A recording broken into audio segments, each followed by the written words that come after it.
Okay, we're going to continue looking at stars and galaxies. In the last video, we talked a little bit about the life cycle of stars. And we're going to expand on that in this lecture. And so, most stars begin their life as what's called a nebula. A nebula is a giant cloud of dust and gas in outer space. Now, some stars, when they go through their entire life cycle, at the end of their life, they basically explode. And as they explode, the gas and dust that they leave behind forms into a nebula. And other nebula are places where stars actually form together, where all the gas coalesces and is attracted by gravity and comes together and forms into a star. Now, what defines something as a star is basically when fusion in its core occurs. And so you have this diffuse gas called a nebula, and gravity starts attracting all that gas together, and it kind of forms into a big ball, and that's called a protostar. And as more and more gas coalesces, the pressure at the center of that ball gets strong enough to push the atoms together and make them fuse together in the process of nuclear fusion. And once you have nuclear fusion, then you have a star. Now, depending on its mass, that star may eventually become a red giant, like we talked about in the last video, and often a red giant will eventually burn out and shrink down and become a white dwarf. Now, as we saw on the HR diagram, the white dwarfs were kind of in the lower corner, which meant they're not very bright, and that's because they're very small, but they are very hot. Remember, the closer you were to the origin, the hotter you are. And so these white dwarfs, they become very, very hot, and so it takes them a very, very long time to cool down. And as they cool down, they sort of shift over to the right until they're too dim to even be seen. Now, it turns out that, our star, there's only one star there. Our solar system has only one star. But lots and lots of solar systems have multiple stars. And if a solar system has two stars, and usually those two stars are orbiting one another, those are called binary stars. And so if one star is a white dwarf and the other star is a normal star, often the white dwarf will gravitationally suck up matter from its partner, and that can lead to a nuclear blast that's called a nova. Now, the explosion of a star when it dies, that's called a supernova. And so those are the differences between a nova and a supernova. And so here we see a picture of the so-called Crab Nebula, and that's actually a remnant of a supernova. That means there used to be a star that eons and eons ago went through its whole life cycle. It burned off all of its hydrogen and started burning the helium. It expanded, and then it died. It exploded. And actually, it might be more accurate to say that it imploded. When you have a star, at the center of the star is the core, and that's where the fusion is taking place. And that's sending light out in every direction. And so the rest of the star outside of the core is being gravitationally pulled in towards the core. The star wants to shrink down. But the light coming from the core is actually creating an upward pressure. And that pressure from that light is strong enough to hold the star up. Now that may seem odd, but you guys might know, for example, lasers are sometimes used in surgery. You can actually cut someone with a very, very intense laser light. And so it's the same sort of idea that if light has enough energy, it can create a pressure, and that pressure is enough to balance the gravity that's pulling the star together. Now, what happens when the star burns off all of its fuel?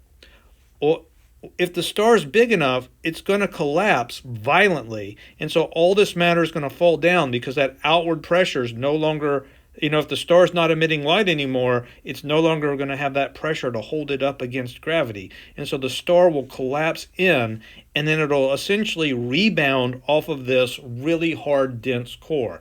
And so the The star implodes, and then in the rebound, it explodes, and that literally rips the star apart. And when that happens, what you can end up with is a nebula. Now, in the next few slides, we can look at some different stars and their relative sizes, because as you'll see, the star sizes can be pretty wildly varying. And so here we can see some of the planets just for scale. So that might be Venus, and that might be Earth there. And then here you have Saturn, which is much bigger, Jupiter, which is bigger still than Saturn. And then there's our sun, which is way bigger. But our sun is actually a pretty average-sized star. There are stars that are a lot smaller than our sun, but there are also stars that are a lot bigger. One of the bigger stars is Vega. Vega is another star. It's in the constellation Lyra, and Vega is much bigger than our sun. But there are stars that are bigger than Vega. So you can see here's our sun, here's Vega, which is much bigger than our sun, but even Vega is tiny compared to Arcturus, which is a red giant. And Arcturus is pretty tiny compared to Alpha Ceti.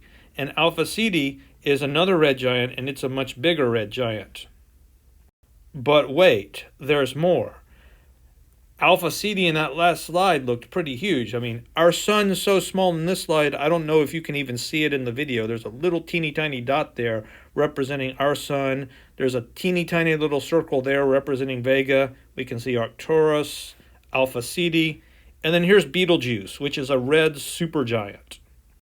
Now, as big as Betelgeuse is, there's still more. Here is Cephei A, which is a red hypergiant. That's a super colossal sized giant. And all of these stars are within 3,000 light years of Earth, which means they're pretty close to us. There are even bigger stars further out in the universe.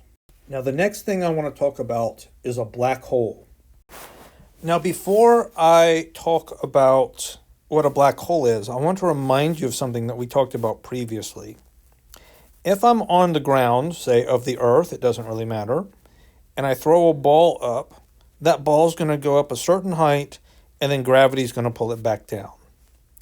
If I throw it harder, and what do I mean by throw it harder? What I really mean is the ball leaves my hand with a faster velocity, it's going to go further, higher up, before it turns around. If the ball has enough velocity, it's going to have what we call escape velocity, and that ball will just go into outer space. It'll escape the Earth's gravity. Now, if it's not fast enough, it might escape the Earth but be captured by the sun's gravity. But the sun's gravity also has an escape velocity. So if it's going fast enough, it would not only escape the Earth, it would escape the sun and leave the solar system. This was our idea that we called escape velocity. Basically, if something is going fast enough to overcome the gravity of an object, it can escape from that object's gravitational force. Now, the gravity near what we call a black hole is so intense that the escape velocity is actually faster than the speed of light. And so, no light can escape from that thing we call a black hole. Not only that, there's a rule in the universe that nothing can move at the speed of light. And so presumably nothing can move faster than the speed of light. That tells us that nothing can escape from the gravity of a black hole. Now, some stars, when they collapse, they don't turn into black holes because they don't have enough mass. They can't create enough gravity. Whatever's left over from that collapsed star, its gravity is smaller than the speed of light.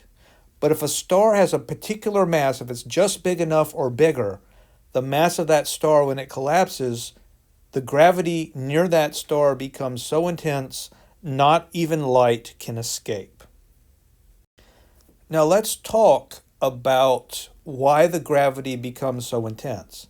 And notice in the last slide, I tried to be careful and say the gravity near the black hole, because we're talking about a star that's collapsing into something smaller. Now let's remind ourselves how gravity works. If you remember, the formula for gravity was the force of gravity was equal to that constant big G times the two masses multiplied together divided by the distance squared. And so let's think about what happens as, something collapses like that. So let's say you're standing on the surface of a star. Right here's you, and you're standing on the surface of a star, and that star shrinks to be half as much.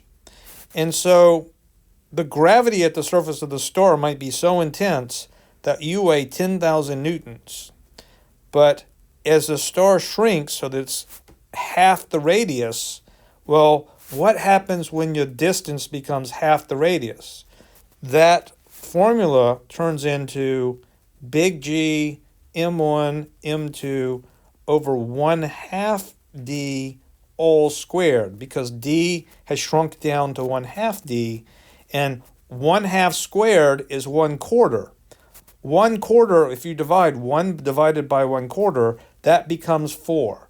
And so the whole thing works out to be 4 big G m1 m2 over the distance squared. And that stuff I just put in parentheses there, that's the original force. So what that means is that if the star shrinks by half its distance, the force goes up by a factor of 4. So if you weigh 10,000 newtons at the surface of the star, when the star shrinks to half its radius, you're going to weigh 40,000 newtons. Now what if it shrinks by half again? Then you're going to be 160,000 newtons, because you're going to be multiplied by 4. Every time the distance shrinks by half, the force of gravity goes up 4 times. Now, when a star is massive enough to become a black hole, it shrinks down to an infinitesimally tiny size. So small you can't even measure how small it is. Smaller than a pinprick. And so as you go half a distance again, half a distance again, half a distance, as you get close and closer to the center where that pinprick is going to be, the force just goes up dramatically. Sometimes in movies, in science fiction movies, they'll have some scene where there's a star and it collapses into a black hole, and the people in the spaceship start getting sucked into the black hole. It doesn't work that way, because if you're a spaceship out here somewhere and this star is shrinking, the distance that you are from the center doesn't change. And so the gravity between the spaceship and the star doesn't change. What makes it different is the person on the surface is getting closer to the center. And it's when you get closer to the center that the gravity gets up. Every black hole has a region around it called the event horizon. And if you go inside that event horizon, you can't get out. Because once you're past the event horizon, the speed to escape is bigger than the speed of light. And as we said, nothing can go faster than the speed of light. So basically, if there's this black hole at the center, there's this event horizon around the black hole. If you fall inside the event horizon, you're trapped forever. And honestly, the gravity there is going to be so intense, you're not even going to survive that. So you're not really going to have to worry about being trapped forever, but there's not going to be any burial because nobody can go in and get you out of there. So let's check our understanding. If a star collapses to 1/10 its size, how does that affect the gravitational force at its surface? Well, we have 1/10 squared. That's how the distance is changing. So that goes to 1/100. It becomes, and remember, you're dividing by this. So the formula is, big G m1 m2 over that. And so when you're dividing by a fraction, the bottom part of the fraction goes up to the top. And so that means our answer is 100 times as much. So here's another question. If our star, the sun, if the sun were to collapse and become a black hole, what would happen to the Earth's orbit? The answer is not a thing. It would remain unchanged. Because the Earth isn't getting any closer to the center of the sun or where the black hole is. So the force of gravity between the sun now a black hole, and the Earth, it won't change. Because the mass hasn't changed, it's just shrunk down smaller. The distance hasn't changed. The distance from the Earth to the center hasn't changed. So the gravity won't change either. Now, the galaxy, the term galaxy, refers to a huge collection of stars and also interstellar gas and dust. But mainly when we think about a galaxy, we think about this gigantic collection of stars that are all grouped together. And so it turns out that there are huge numbers of galaxies in the universe, and each galaxy contains billions and billions of stars. Now, the most familiar galaxy to us is what's called the Milky Way. Now, here is a picture of the night sky, someplace where it's really dark. So this is someplace out in the boondocks, way away from a city. And look at all the stars that you can see here. You may have never seen so many stars in your life. And what you can actually see is this region here where there's so many visible stars, it actually looks kind of white. And you can kind of see that's the edge of our galaxy. And it looks like it's so much white because of all the stars you can see. People used to say it looks like someone spilled milk across the sky. And so that's why it's called the Milky Way. It looks like, kind of milky. And when people in the 1700s, before modern technology existed, when they looked up at the night sky, this is what it looked like to them. For us, most people, a lot of us grew up in cities, haven't really been out in the boondocks too much. We have never seen this. I heard a story, it made me laugh, because several years ago in the city of Los Angeles, they had a massive blackout, like the whole city blacked out. And people were so freaked out by all the light in the night sky from being able to see all the stars literally for the first time in their lives. They were like, what's going on? And people were calling 911, like there's something weird going on in the sky. They were scared of it, but that's just the way it naturally looks. And so it's kind of beautiful to see. Anyway, there are three main types of galaxies that are classified. There are what are called elliptical galaxies, irregularly shaped galaxies, and spiral-shaped galaxies. This is, you can see, an elliptical galaxy M87. Here are some irregular galaxies, the large and small Magellanic Clouds. Here we see an image of a spiral galaxy. You can see it's like their arms spiraling out from the center. Now, galaxies are not actually the largest things in the universe. There are clusters of galaxies and then what are called superclusters of galaxies. That's like groups of galaxies that are bound together. And these are so big, we can't even imagine how big they are. They're just gigantic. Now, some galaxies are known as active galaxies because they are emitting huge amounts of energy. By comparison, these active galaxies emit many orders of magnitude more energy than our own Milky Way does. If our Milky Way galaxy were emitting as much energy as some of these active galaxies, life wouldn't even be possible on Earth maybe because of how much energy is being emitted. There's different kinds of active galaxies, including what are called starburst galaxies and galaxies with active galactic nuclei. And these active galactic nuclei, these are small regions at the center of a galaxy which are emitting huge amounts of radiation. So starburst galaxies are galaxies that form stars at a very high rate, and they result from violent disturbances, such as when two galaxies collide together. And this image is showing the aftermath of the collision of two spiral galaxies. And the areas that are in blue are regions where lots of stars are being formed. Now, some galaxies have supermassive black holes at their centers into which large amounts of matter is falling. And as that matter falls into the black hole, its basically creates friction that generates a lot of heat and a lot of energy. And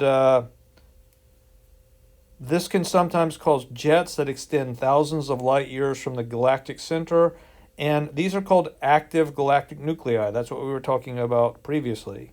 And so here we can see a jet coming from the M87, which consists of charged particles that are so energetic they've been accelerated to near the speed of light. Now here's a question to think about. The motion of individual stars in a galaxy, what path do you think that they follow around the center of the galaxy? Elliptical orbits, completely random, straight lines, or strictly circular orbits? If you think back to when we talked about Kepler's laws, we know that planets orbiting the sun follow an elliptical path. Well, suns moving around the center of a galaxy are also going to follow elliptical paths. So it's basically Kepler's law, and that is going to be our answer A. Now, the Milky Way galaxy and its neighboring galaxies are known as the local group, and that includes the Andromeda galaxy, which is a pretty famous galaxy. And our local group is situated between the Virgo and Eridanus clusters. And so all of these together make our local supercluster. And our local supercluster is part of a network of superclusters. So all of these are like different galaxies that are all bound together. This whole structure here is just, it's so large, human beings can't even really comprehend how large it is. And as far as we can see, these superclusters hold together like a foam within which there are bubbles or very large voids where there are no stars or galaxies at all.